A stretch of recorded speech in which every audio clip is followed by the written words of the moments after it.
How's it going, guys? Welcome back to Simalot Makes, where today we are making 5-ingredient pasta sauce. Now, to start this off, grab your favorite sauce pot, actually, saucepan, whatever you want to call it, but your saucepan. You're going to need it to be about medium size. What you're going to do then is add about 2 tablespoons of olive oil. I prefer full virgin olive oil or extra virgin olive oil, personally. Get it all around the bottom of the pan. Go ahead and turn your heat on to high because you want to get this oil hot. What are we going to do with this oil? Well, we are going to simmer us 1 tablespoon of garlic. Why are we doing that? Well, because if you go ahead and simmer your garlic or fry it as I'm going to be doing here, it's really going to bring out that really good caramelized garlicky flavor. So more or less, it's just going to amp up the garlic flavor as a whole. So what you'll do is you'll just give yourself a tablespoon of fresh minced or crushed. If you want to use crushed garlic and cut it up yourself, you can do that as well. But I prefer the good old right out of the jar, nice good old from the store minced garlic. So just go ahead and add that on in there. Make sure you don't splatter all over the place like I did, because hot oil is dangerous. And then just kind of let it go. You're gonna probably want to let this go. Yeah, grab your favorite, wooden spatula, aka my favorite childhood punishment device. Just kidding, don't hit your kids. And go ahead and mix that on up. Then what you're going to want to do once you get that there, do not leave your wooden spoon on top of your pot, Sim, because that's how you start a fire, because it's made of wood and you have a gas stove. So don't do that. But what you're going to do is you're going to wait for your garlic to kind of look like this. So it's going to be nice and bubbly all around inside of all of that wonderful olive oil that's in there. Just go ahead and give that a little bit of a shake there to let everybody know that you mean business. The next thing you're going to do is you're going to grab 1 tablespoon of Italian seasoning. Now, this Italian seasoning is completely up to you, but just make sure you have Italian seasoning that's got basil, oregano, and all of that in it. But just go to the store and buy Italian seasoning. The next thing you're going to need is 1 big old can, aka 28 ounces of crushed tomatoes. So you'll see right there, 1 pound 12 ounces or 28 ounces of crushed tomatoes. Okay, this is not crushed tomatoes as in go out and crush yourself some tomatoes. No, go grab yourself a can, because this is easy. Oop, don't forget the little bit that's left in there. Now, once again, grab your favorite wooden spoon, aka your childhood spanking device. Just kidding, once again, that's still not allowed, but we'll still say it's called that anyway. Ooh, don't forget your 1/4 teaspoon of black pepper. So that's going to bring us to our 5 ingredients. The only thing that's missing is salt, but is salt really an ingredient or a necessity? So I'm going to say that salt doesn't count as an ingredient. But just go ahead and get this stirred on up, fully incorporated. You're probably going to have to stir it a lot because the oil in the beginning is going to want to not incorporate with the sauce. Just keep stirring it. It'll be fine. But what can you use this sauce on that you've just made? Well, you can use this for all sorts of things. My personal preference is spaghetti, or you can use it for lasagna on top of ravioli. You can use it for tortellini. You can use it for gnocchi. You can use it for all sorts of different things that you'd like to put on top of pasta sauce. This sauce also goes really well with things like chicken parmesan or eggplant parmesan, or on some fried veal, maybe some fried steaks. Heck, you can even take this and put an entire pot roast in it and make Italian beef pot roasts with it. You can do that if you want to. Just as a couple ideas of what you can do with a super simple sauce.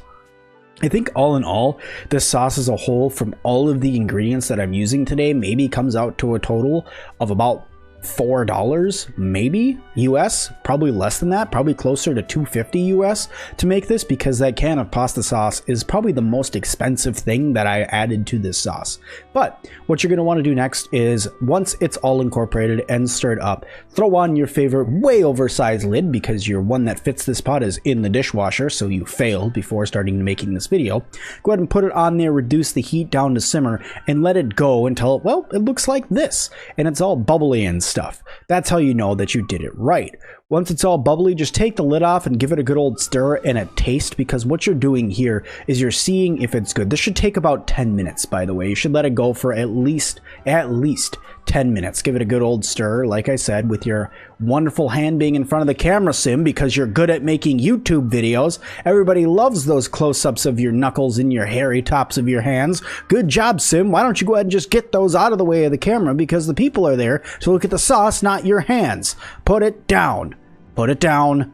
Put it down. Good, Sam. Oh, now you made a mess all over the stove and you have to clean that later. And you do it again with your arm. But anyway, so after you get that all mixed up and stirred in, go ahead and give it a taste just to see if you like it. And notice that everybody can see your reflection in your pasta sauce lid.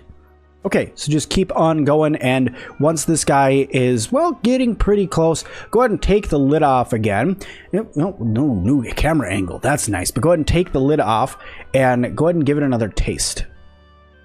Okay, then what you're going to want to do is after you give it a taste, that's going to kind of tell you the salt level of your sauce. This is why I say that salt and pepper is kind of a necessity when it comes to cooking. It's not so much an ingredient, but we'll just say salt and pepper is one of the 5 ingredients that you're going to need. But salting your sauce is kind of to your taste. Just be aware that once you add too much salt, you cannot take it away. So make it so it's salted to your taste. Now this sauce has only been going for probably about 10 minutes in a whole before adding the salt in here for myself, because my family was in a little bit of a rush and this was dinner for us, and I thought, hey, let's just make a little bit of pasta sauce for everybody here. But to me, it actually tastes really good with the amount of salt that I put in with the amount as it is. But then I'm just going to throw the salt in here. I'm going to probably put about 1/8 of a teaspoon of salt in here just to cut down that tomatoey sweetness that's in here. But really, it's up to you on how much salt you want to use. I use ground sea salt there, but it's really up to you. You can use kosher or you can use table salt. It's what you want to cook with. Personally, I prefer sea salt. But go ahead and give it another stir and let's plate us up some pasta. Alright, so I got myself a nice little mound of spaghetti here. So I just boiled up some thin spaghetti, got it to its al dente, and then we're just going to put a little bit of sauce right on the top. Now, you very well could cover this with a little bit of Parmesan, maybe pair it with a nice glass of red wine if you wanted to, but in truth, this is pretty good as it is. Make sure you got plenty of sauce though, because you're really going to enjoy this sauce, I guarantee it.